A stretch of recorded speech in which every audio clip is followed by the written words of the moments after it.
fundamentals, technique, things we control. Got to take a step. Young guys got to continue to grow. Been a point of emphasis here, with our team meeting and today out on the grass. So back end of the week, staff will have an opportunity to get out and go recruiting as well. So multiple things that we got to get accomplished this week.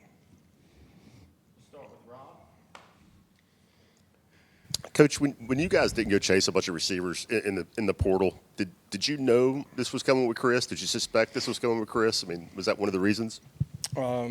Anticipated, believed that he had a chance to grow and play at the level that he is right now, but not just him, the entire room.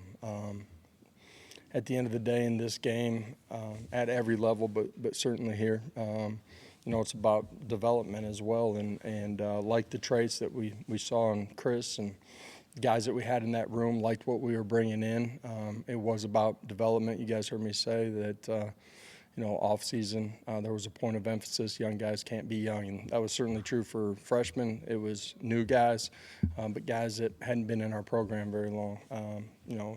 Coach Pope and that wide receiver room have done a great job of continuing to grow, and obviously Chris is who you asked about initially. He's played extremely well. Done a great job one-on-one situations, going, attacking the ball, making plays, and been a big part of our success that we've had. Coach, what's the most important part of kind of keeping a team motivated during the bye week with 2 weeks ahead of the next game after such a big win on the road? You can point to last year in the way that we played, coming off of a bye week. You look at last week, excited, happy about the way that we competed, went and played the next play, next series, the way that we finished the game. But there's a lot of things that we can do a lot better, and that's in every phase of the game, but certainly offensively and special teams. And, whether you win or lose, it's dealing with what the reality is and how do you get better. Coach, you mentioned young player development a couple of times in your open. When you look at the first month, is there a concern about the workload that some guys are taking in terms of snap count, and how mindful as a staff do you guys have to be about that on the practice field, not just trying to rotate guys on Saturday, but managing those guys in practice? Managing guys in practice is a part of what we do all times of the year. You take into account what they're doing on game days as well. Guys got to prove that they're ready to play too. You can't just throw them out every play, all 11 on the field. It's a series of one plays that make the difference in a football game. And, so guys that think they're ready but may not be prepared, it's time to get prepared and things that they control on offense and defense, special teams. The reality is you're also getting ready to go into a long stretch in this league. And, it's just the nature of this league, the physicality of it, the violence of it, that, guys get dinged up playing consecutive weeks after one another inside of this league. And so there's going to be guys that are going to have to step up during, next week when we get to Arkansas, but throughout the course of it too. So continue to get guys ready and prepared to go play at the level that they need to. Josh, now that you've seen the film, how did you think David Sanders performed on the drive that he was in? And how do you determine what his role is moving forward? Rotational, start? How do you determine that?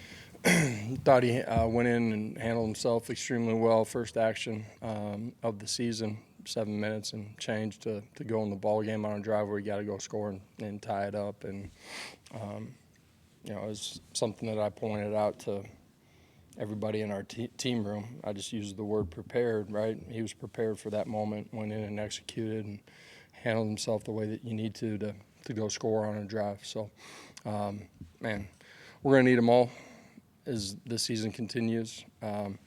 So fight, strain, and compete, and take what you want individually, and then ultimately us as a football team too.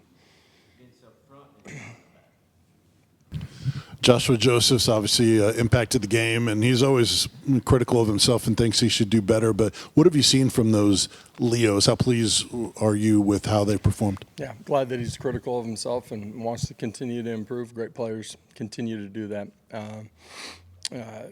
That position, Josh, who you were talking about, but that position, they've made an impact on the game.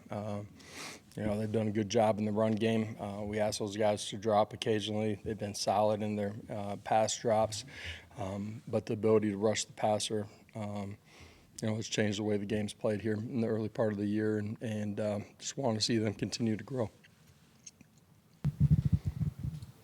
Your daughter was named homecoming queen. Just how cool was that for your family? And in a past life, was Josh Heupel homecoming king? Was not, no. But it was a cool moment for her. Hopefully that speaks to who she is inside of that school and how she interacts with everybody that's there. Wife got a chance to see it and be there, and it was a cool moment for her. Coach, sticking with high school, will you be visiting any local high schools this week? You mentioned recruitment. Will there be any local high schools that you'll stop by? Yeah, I'm going to be honest, at this point in the week, I'm not exactly sure where my travel plans are taking me, but I'll be out on Thursday and Friday this week.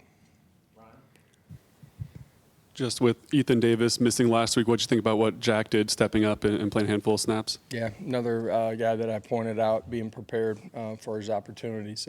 Played great on special teams. His reps on offense, did a great job in the core, was a big part of the overtime play where we spring a run. Played with violent speed and technique and created space there for Deshaun. Score at the end of the game outside quarterback zone, does a great job.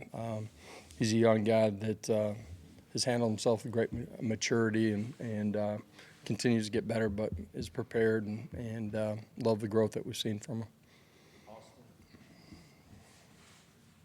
Your next opponent is Arkansas, and obviously they've had some change, specifically, with Coach Petrino getting rid of the defensive staff and going in a different direction there. How do you prepare for that? I mean, are you how deep do you dive into old games of trying to figure out what they want to do? You dive as deep as you possibly can. I think it will be important for us schematically, one, to communicate and adjust on the field, but two, on the sidelines and staff and players together. Had a ton of success last year in the three down front they did against us, preparing for that, and then we'll adjust to anything else that we see. Thank you. All right, appreciate it.